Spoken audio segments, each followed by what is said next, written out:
We are less than 30 minutes away, T-minus 30, before boats are lowered onto the water for the final heat of this 2002 Budweiser Madison Regatta presented by Cruise and Auto. And while we've got an opportunity, let's take a quick look at earlier action today in this 200-mile-per-hour recap.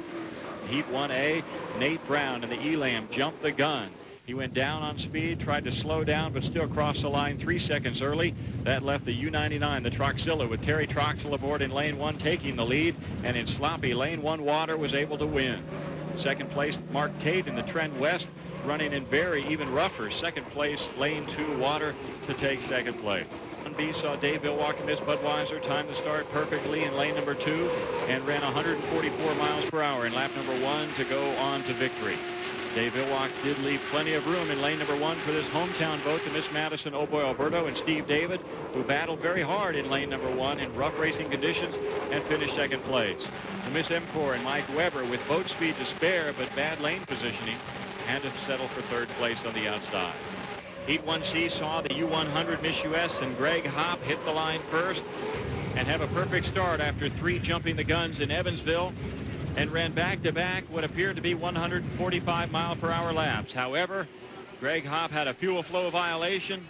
His points were zeroed out, and he was not the happy winner that he expected to be. The Bellows Pizza and Mike Hansen pushed hard for 2 laps, finishing in second place. Third place went to Lumar Window Film, which also had a fuel flow violation and lost its points.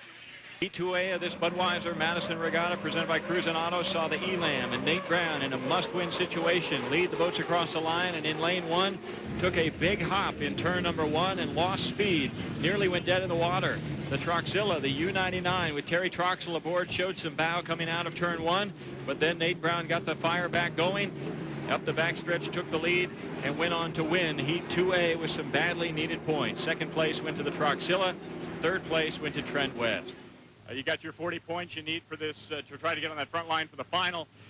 Everything going well. You're first one to the start. You had a good run. You had the lead. You had the inside lane. And then what happened in that first turn of lap 1? Did you know that hydroplanes have to turn right sometimes to get out of trouble?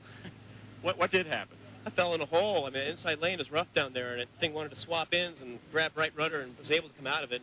It started spooling down, and fortunately it stayed lit, and I was able to pick it back up again. But it was a fun run with Troxilla out there, and I'm glad I got 40 points, but it's still a long day. Yeah, all of a sudden everything's going well. You have a little trouble, and all of a sudden you see a green boat. Yeah, it's okay, though. It's a great race, and I like to race anytime I can. All right. Now, you did a bad job parking here. What's that about? Well, no, I didn't do a bad job. In my mirror, I saw Mitch coming up, and I didn't want to stake his spot there, you know. So, and Tate was already there. We're using the same crane, so... I guess that's why I don't drive. You'd be good. Thanks, Nate. Thank you. Nate Brown, winner of Heat 2A. Heat 2B again saw Miss Budweiser and Dave Villwalk hit the line first in a perfect start, but on the way outside lane, lane number 4. Handling in the turn was very difficult, but the Budweiser handled it better than anybody else en route to victory. The Budweiser won its second consecutive preliminary heat. The M-Corps, charging hard in lane 2 and battling all the way, finished second place. Third place went to the Oh Boy Alberto and Steve David, who had to run an extra lap for going outside an outer course marker.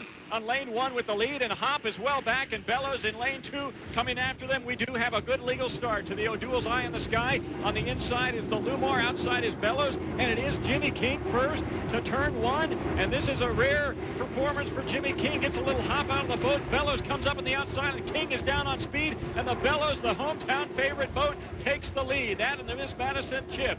It was the lane 1 jinx. You know, he just got in there so tight that the boat almost came around on him. He had to get out of the throttle. That gave the boat on the outside. They had a lot of boat speed, the opportunity to just drive right by. But look at Jimmy King right now. He's right after him again and coming up on the Bellows Pizza with the inside lane, and Jimmy King will try it in turn 2, which is traditionally a more favorable turn than turn 1. King is in tight on the buoys. Hansen's on the outside. Hopp, for some reason, is well back in the U.S., and it is the Lumar coming off the turn with Bellows Pizza nearly side by side. It looks like Bellows, by a couple boat lengths, will come down and complete lap number 1, and now Greg Hopp in the Miss U.S. is coming up strong on the way outside. That's a hard place to catch up from.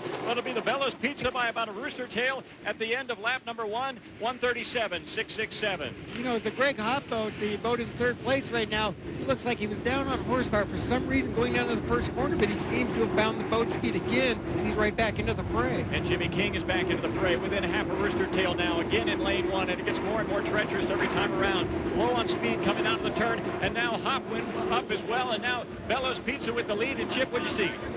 Something flew off Greg Hopp's Miss US. I don't know what it was, but as he came out of the corner, I saw something blue fly up. It looks like it might have been the engine cowl. That will affect the performance of the boat. Jimmy King is still reeling in the bellows and is about to take the lead as they head to turn 2 of lap 2. And Jimmy King, driving the race of his life, I believe, on the inside, has taken the lead from the bellows. The bellows comes on the outside there, side by side to the exit buoy to come down and complete lap number 2. What a run for Jimmy King. The bellows on the outside takes a little bit more lead again as he has acceleration out of the turns, and Mike Hansen will still lead after lap 2. Greg Hopp is getting all kinds of terrible rides in the back with rough water in the back, and the bellows completes lap 2 with the lead. Heat 3A had the top point getters of the day competing against each other in what was a must-win situation for the Elam Plus and Nate Brown. The Budweiser and the Elam came across the starting line together, but it was Terry Troxell on the inside in lane 2 that took the lead through turn 1. But then Nate Brown got on the gas in a must-win, took the lead, and held on for victory in Heat 3A. The Bud finally got around Terry Troxell for second place. Terry Troxell settled for third. Heat 3B had the next 4 point getters, all of which needed a victory to make the final heat. The Trend West, the M-Corps, and the Oh Boy Alberto were in must-win situations to make the front line of the final heat.